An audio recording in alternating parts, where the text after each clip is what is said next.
Welcome to the Banker Lamp. Please enjoy the video. In this video, I will explain how to make a burrito out of chips. First, gather your ingredients.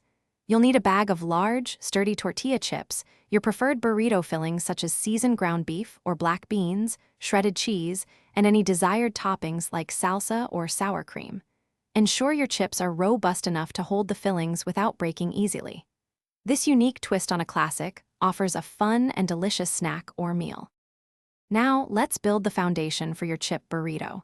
On a microwave-safe plate, carefully arrange your large tortilla chips.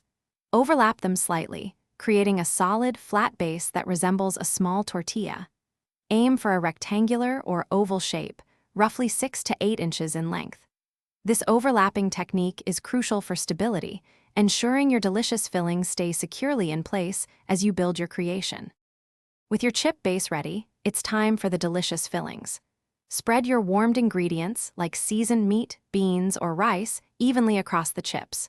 Don't overfill, as you still need to fold it.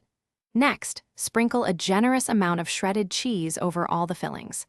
Place the plate in the microwave for about 30 to 60 seconds, or until the cheese is perfectly melted and bubbly, binding everything together. Finally, the moment of truth, folding your chip burrito. Using a spatula, gently fold one side of the chip base over the fillings to meet the other side. The melted cheese will act as a binder, helping to hold everything together. You might need to press down lightly. Serve your unique chip burrito immediately with a side of salsa, guacamole, or sour cream for an extra burst of flavor. Enjoy this creative and tasty treat. Thanks for watching. If this was helpful, leave a like and consider subscribing. See you next time.